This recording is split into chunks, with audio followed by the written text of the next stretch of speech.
할렐루야. 오늘은 2021년 12월 4일 토요일입니다.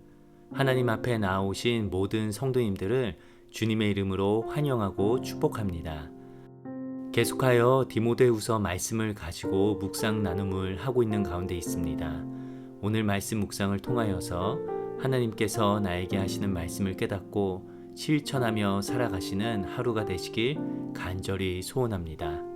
우리 다 함께 조용한 기도로 나아가겠습니다.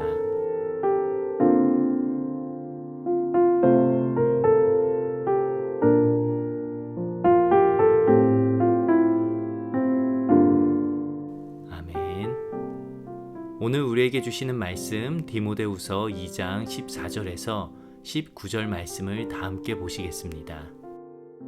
너는 그들로 이 일을 기억하게 하여 말다툼을 하지 말라고 하나님 앞에서 엄히 명하라. 이는 유익이 하나도 없고 도리어 듣는 자들을 망하게 함이라. 너는 진리의 말씀을 옳게 분별하며 부끄러울 것이 없는 일꾼으로 인정된 자로 자신을 하나님 앞에 드리기를 힘쓰라. 망령되고 헛된 말을 버리라. 그들은 경건하지 아니함에 점점 나아가나니 그들의 말은 악성 종양이 퍼져나감과 같은데 그 중에 후메네오와 빌레도가 있느니라. 진리에 관하여는 그들이 그릇되었도다. 부활이 이미 지나갔다 하므로 어떤 사람들의 믿음을 무너뜨리느니라. 그러나 하나님의 견고한 터는 섰으니 인침이 있어 일렀으되 주께서 자기 백성을 아신다 하며 또 주의 이름을 부르는 자마다 불의에서 떠날지어다 하였느니라. 이 말씀은 살아계신 하나님의 말씀입니다. 아멘. 어떤 한 그리스도인이 추운 겨울날 눈 오는 거리에서 한 소녀를 우연히 만났습니다. 그런데 그 소녀는 얇은 옷을 입은 채 밥 한 끼조차 제대로 먹지 못하고 오들오들 떨고 있었습니다. 그 모습을 보고 그 그리스도인은 마음속에 화가 나서 하나님께 이렇게 외쳤습니다. 왜 이런 일을 그냥 보고만 계십니까? 무슨 대책이라도 세워주셔야지요. 그 말을 듣고 한동안 하나님께서는 말이 없으시더니 그날 밤에 이렇게 그 그리스도인에게 말씀하셨습니다. 나는 틀림없이 대책을 이미 세웠단다. 나는 너를 만들었단다. 네, 무슨 말인가요? 바로 질문을 한 그 그리스도인이 그 아이를 도와줄 수 있는 대책이라는 뜻입니다. 우리는 흔히 어떠한 문제를 보게 될 때 그 문제에 대한 지적은 하지만 정작 자신이 그 문제의 대책이 될 것이라고는 생각하지 못합니다. 하나님께서 우리를 그리스도인으로 불러주신 이유가 분명히 있습니다. 우리가 가지고 있는 재능과 은사들, 그리고 하나님께서 주신 독특한 성향들을 사용하여 하나님의 나라를 이곳에 이루어 가길 원하시는 것이 바로 하나님의 뜻입니다. 그 뜻을 이루어 가기 위해 하나님의 일을 감당하는 사람들을 성경은 일꾼이라고 표현을 합니다. 그 일꾼들은 교회 일을 의무적으로 하는 것이 아니라 복음이 전파되고 하나님의 나라가 세워지기까지 자신을 헌신하며 살아가게 되는 것을 보게 됩니다.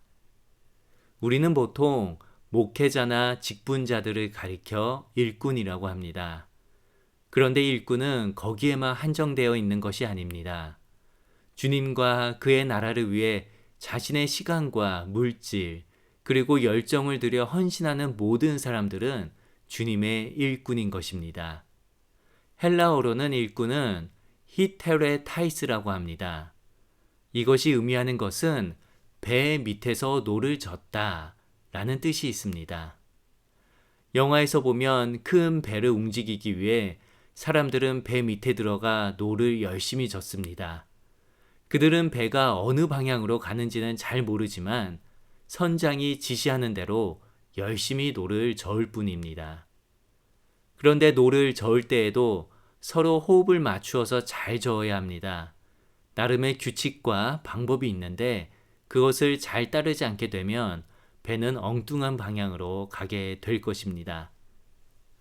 교회를 주님이 원하시는 방향으로 움직이게 하기 위해서는 역시 마찬가지로 주님의 일꾼들이 자신들이 무엇을 해야 하는지를 정확히 알아야 합니다.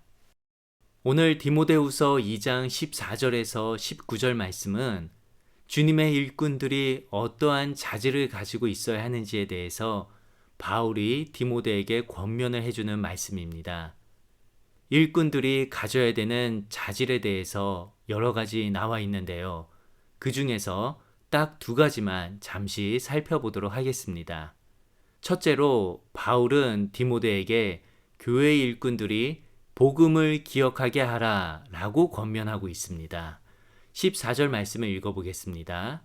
너는 그들로 이 일을 기억하게 하여 말다툼을 하지 말라고 하나님 앞에서 엄히 명하라. 이는 유익이 하나도 없고 도리어 듣는 자들을 망하게 함이라. 여기서 이 일을 기억하게 하여 라는 뜻은 앞에 8절과 9절에 나와 있는 복음을 기억하게 하라는 뜻입니다. 교회에서 직분을 가지고 있거나 또는 여러 가지 모양으로 주님의 일들을 감당하는 모든 분들은 복음을 항상 기억하며 사역들을 감당해야 합니다. 그렇지 않게 되면 우리가 하는 섬김과 사역들은 나의 만족을 위해서 하는 것이 될 수도 있고 또는 의무적으로 일들을 감당하게 될 수도 있습니다. 열심히 주님의 일들을 감당하기는 하지만 기쁘지 않고 시험에 들기도 합니다. 특히 우리가 복음을 기억하지 아니하고 교회와 주님의 일들을 감당하게 된다면 무의미한 일들을 놓고 말다툼을 하는 일들이 발생하게 됩니다. 사람들의 생각은 여러 가지로 다릅니다. 그렇게 우리는 같이 노를 저어가는 일꾼의 입장에서 같은 주님의 진리를 가지고 같은 배를 타고 신앙생활을 하고 있다는 것을 잊으면 안 됩니다. 진리와 같은 본질적인 부분에서는 우리가 타협을 할 수가 없지만 비본질적인 부분에 있어서는 서로의 입장을 이해하고 받아줄 수 있어야 할 것입니다. 특히 교회의 리더십들 그리고 직분자들이 서로 말다툼을 하는 모습을 보여주게 되면 교회 안에 신앙이 연약한 이들은 시험에 들어 교회를 떠나거나 신앙의 회의를 느끼기도 합니다. 그것을 너무나도 잘 알고 있었기에 바울은 아주 강력한 표현을 사용하여 디모데에게 이렇게 말합니다. 말다툼을 하지 말라고 하나님 앞에서 엄히 명하라. 우리는 바울의 권면을 주의 깊게 들어야 합니다. 내가 일꾼이 된 것은 나를 위해서가 아닙니다. 바로 주님을 위해서 된 것입니다. 그렇다면 주님이 원하시는 일을 해야 하는 것은 어찌 보면 너무나도 당연한 것이라 볼 수 있습니다. 사랑하는 우리 성도님들, 다른 성도님들과 또는 다른 일꾼된 분들과 혹시 충돌이 있으신가요? 그러할 때마다 복음을 기억하며 주님께 질문해 보시기 바랍니다. 주님, 이 상황 가운데 나에게 원하시는 것이 무엇인가요? 내가 어떻게 해야 할까요? 주님이라면 어떻게 하셨겠습니까? 그 질문에 대한 대답은 복음이 무엇인지를 기억함으로써 분명히 찾으실 수 있으실 겁니다. 우리는 주님의 은혜로 말미암아 구원받았습니다. 거저받은 은혜이기에 다른 이들에게도 거저 베풀 수 있는 것이 은혜입니다. 그 복음을 기억하며 서로를 용서하고 용납해 줄 수 있기를 간절히 소원합니다. 두 번째로 바울은 디모데에게 진리의 말씀을 옳게 분별하라 라고 말하고 있습니다. 15절을 읽어드립니다. 너는 진리의 말씀을 옳게 분별하며 부끄러울 것이 없는 일꾼으로 인정된 자로 자신을 하나님 앞에 드리기를 힘쓰라. 우리가 믿는 진리는 예수 그리스도 복음의 말씀입니다. 창세기부터 요한계시록까지 성경이 쓰여진 목적은 바로 이 복음을 깨닫고 구원받아 성령의 열매를 맺으며 살아가게 하기 위한 하나님의 뜻이 있는 것입니다. 그렇게 우리는 진리가 담겨 있는 성경 말씀을 제대로 알아야 합니다. 그 진리의 말씀을 잘못 해석하거나 이해할 경우 구원과는 상관없는 삶을 살아갈 뿐 아니라 삶 속에서 성령의 열매가 나오지가 않게 됩니다. 어떤 분들은 자신이 믿고 있는 바에 대한 확신을 가지고 계시지만 잘못된 것을 믿으시는 분들이 계십니다.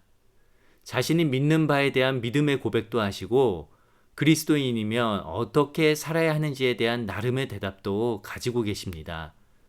그런데 자세히 들어보면 성경을 잘못 해석하여 적용하는 경우가 있습니다. 그리고 삶의 모습은 말과는 전혀 다르게 살아가기도 합니다.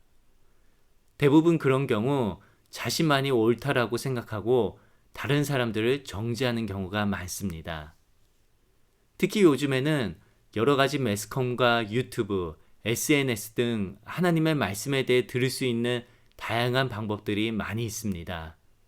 이러한 영상 매체들의 장점은 신앙 성장을 도우는 보조 역할을 할 수 있다는 것입니다. 그런데 어떤 경우에는 잘못된 말씀이 전파되므로 진리가 아닌 것에 미혹을 당하게 되는 것입니다. 이단이나 잘못된 가르침을 듣게 되더라도 일반적으로 그것이 진리의 말씀인지 아닌지를 구별하기는 쉽지가 않습니다. 그렇기에 평소 기독교의 기본 진리인 복음, 창조, 원죄, 구원, 삼위일체 등에 대해서 잘 알고 있어야 합니다. 그리고 내가 접한 말씀이 옳은 것인지 아닌지에 대한 분별을 교회 목회자를 통해 받으셔야 잘못된 말씀에 미혹되지 않고 건강한 신앙생활을 하실 수 있으십니다. 요즘은 설교의 홍수 시대에 산다고 해도 과언이 아닙니다. 유튜브에 들어가서 설교라는 단어만 쳐도 정말 무수한 설교들을 우리는 들을 수 있습니다. 그런데 설교를 많이 듣는다고 해서 건강한 그리스도인, 건강한 일꾼이 되는 것은 아닙니다. 설교를 듣는 것에서 그치지 아니하고 그것을 실천할 때 진정으로 건강한 그리스도인, 그리고 일꾼이 된다는 것을 잊지 않으시기 바랍니다.